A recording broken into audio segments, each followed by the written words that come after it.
네, 여러분 안녕하세요. 이윤기 변호사입니다. 제가 이번에는 특집으로 임용고시, 초등 임용고시 어떤 식으로 좀 준비를 하면 좋을지 현직 선생님 모시고 한번 얘기를 좀 들어볼 시간을 갖도록 하겠습니다. 네, 안녕하세요, 여러분. 저는 현재 서울에서 8년 차고요. 초등 교사로 근무하고 있습니다. 그리고 여기서 말씀드릴 점은 저는 일단 지방교대 출신이기 때문에 네. 남들보다 더 열심히 해야 됐었어요. 왜냐면 서울 지역을 합격하기 위해서는 지역 가산점이라는 게 존재를 하는데 네. 그 지역 가산점이 어마어마하거든요. 어마어마해요. 그래서 그거를 뛰어넘으려면 더 열심히 했어야 되는데 네. 우선 교육과정 같은 경우에는 모든 시험이 다 그렇겠지만 굉장히 공부해야 할 범위가 방대하기 때문에 어디서부터 시작해야 되는지 저한테 후배님들도 많이 물어보세요. 네. 그래서 제가 추천해드리고 싶은 첫 번째 방법은 네. 우선 기출문제를 분석을 하시라는 거예요. 네. 근데 여기서 기출문제를 분석하라는 게 기출문제를 풀고 그 문제와 답을 달달 외우라는 게 아니라 네. 물론 중요한 거니까 다시 똑같은 문제가 나올 수도 있겠는데 네. 제가 말씀드리고 싶은 거는 그 기출문제를 분석하시면서 네. 어떤 부분에서 문제가 많이 나왔고 네. 이런 게 중요한 거고 네. 이런 걸 출제자들이 많이 내는 포인트구나 이런 감을 약간 좀 익히시라는 네, 그런 말씀이었고요. 네. 그래서 이렇게 기출 문제를 분석을 열심히 하셔서 이렇게 정답을 약간 공부를 하시다 보면은 약간 감이 오실 거예요. 키워드 중심으로 내가 공부를 해야겠구나. 네. 이런 문제가 나오면 이 문제의 정답을 읽어보니까 이 말만, 이 키워드만 들어가면 왠지 될 것 같다. 이런 감을 전반적으로 익히시는 게 우선 첫 번째로 기출문제 분석을 하시는 첫 번째 방법이고요. 네. 이제 기출문제 분석을 하셨다면 본인이 이제 나는 어느 부분에 중점을 두어서 이 많은 양을 좀 효율적으로 공부해야겠다라는 이제 그런 감이 오실 거예요.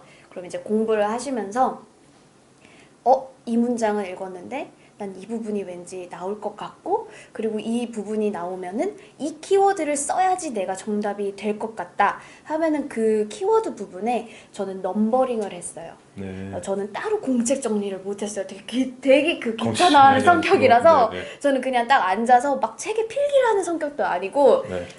그냥 눈으로 외우는 약간 편이었거든요. 음. 근데 이제 그러면 헷갈리니까 제가 외워야 될 것 같은 키워드에 숫자 1, 2, 3 이런 식으로 넘버링을 하면서 적어놨었어요.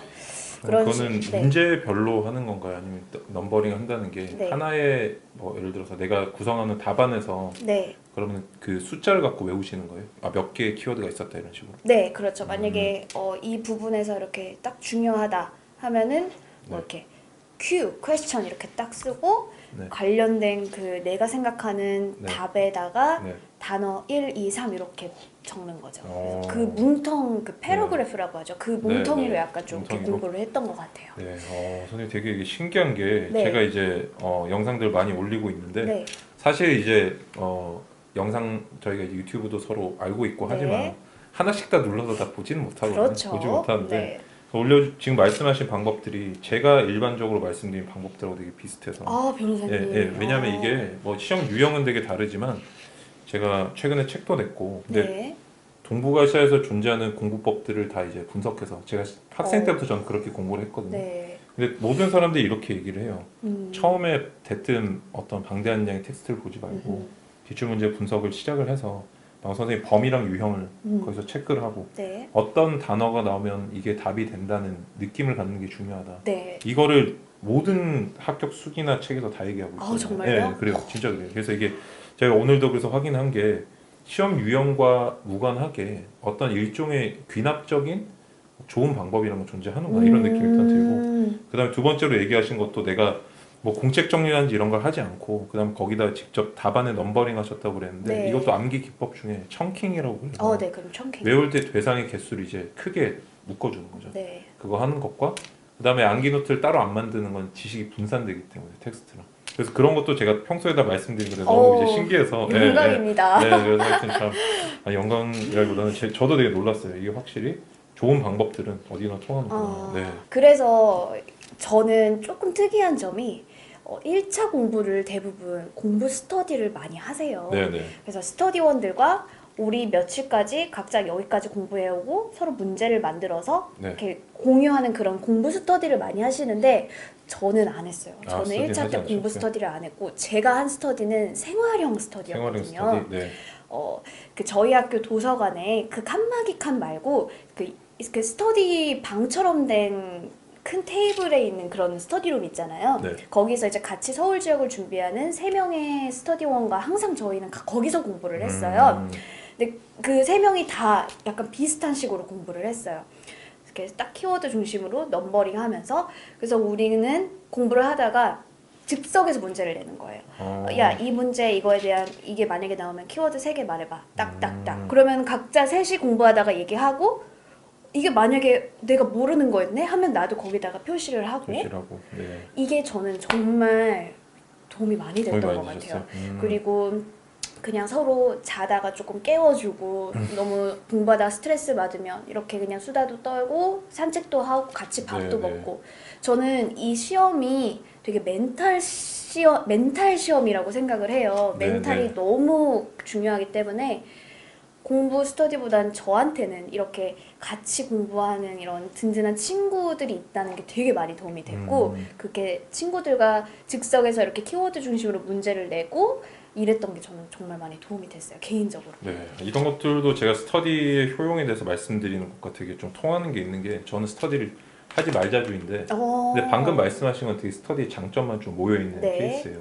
그래서 생활 스터디라고 말씀을 해주셨지만 사실 방금 하신 것 중 가장 중요한 거는 내가 알고 있는 지식을 어떻게 쓸 수 있는지 서로 테스트를 해봤다는 거거든요. 네. 그 부분이 공부가 가장 많이 돼요. 맞아요. 그다음에 저희가 이제 공부할 때 많이 특히나 이제 일본에서 좀 많이 쓰는 방식이 셀프 렉처라 그래서 내가 아는 거를 설명할 수 있어야 이걸 안다라고 얘기를 하는데 그거를 지금 이제 서로 이제 테스트를 해보면서 어느 정도 이게 아웃풋이 점검이 되는 거죠. 네. 그 부분이랑 그다음에 어쩔 수 없이 수험생활 하다 보면 좀 외로운 게 있는데 네. 그런 게 좀 해소되는 면은 있죠. 네. 그래서 다르게 얘기하면은 이제 내가 그 부분 아웃풋 테스트하는 부분이랑 그다음에 외로움에 대해서 어떤 약점이 없다면 굳이 스터디를 하지 않아도 되지만 네. 이런 거에서 도움을 얻을 수 있다면 이것도 좋은 방법이죠. 근데 뭐 진도를 정해놓고 같이 공부한다든지 이런 거는 저는 그런 거 되게 스트레스 받는 성격이라서 시간 손실이 많이 일어나요. 맞아요. 그래서 저도 네. 그거는 별로 추천하지 않고 네. 이 정도는 되게 바람직한 방향인 것 같습니다. 그리고 그냥 이건 개인적인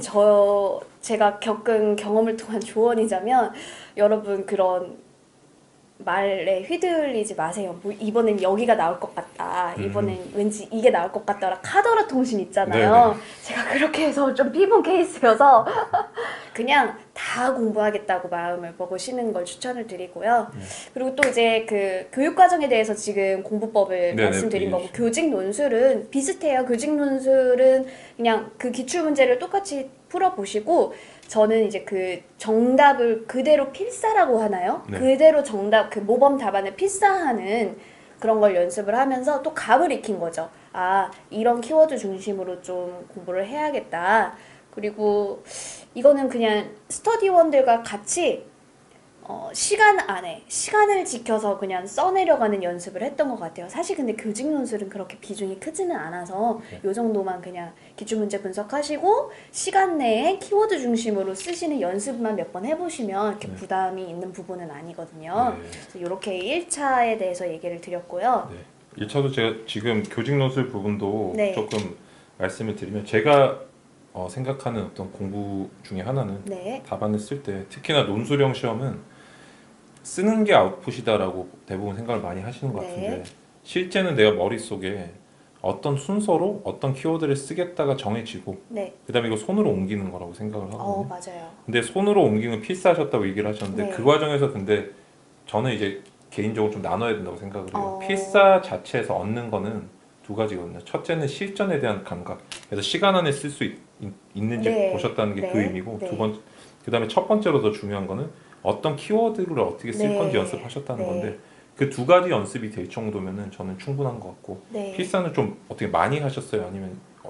아니면 다른 사람들에 비해서 많이 하신 편이에요? 아니면은 저는 그냥 딱 평균적으로 적당히 다른 적당히 사람만큼 다른 했던 것 만큼 같습니다. 네, 그 정도가 좋은 것 같아요. 왜냐면 네. 이게 특히나 지금 선생님께서 교직 논술이 네. 비중이 그렇게 크지 않았다라고 얘기를 하시면서 좀 이 부분을 가볍게 넘어가신 네. 것 같은데 다른 시험도 저는 똑같다고 봐요. 저는 예를 들어서 사법시험 같은 경우는 2차가 논술이거든요. 어. 7과목 전체 논술인데 네. 이거를 다 쓰면서 접근한 분들이 너무 많아요. 계속 답을 써본다든지 그 다음에 지금도 존재하는 논술형 시험들을 계속 논술 답을 써보는 거예요. 근데 이게 내가 어느 정도 시간 내에 쓸 수 있는 거, 그래서 시간 내에 쓸 수 있다.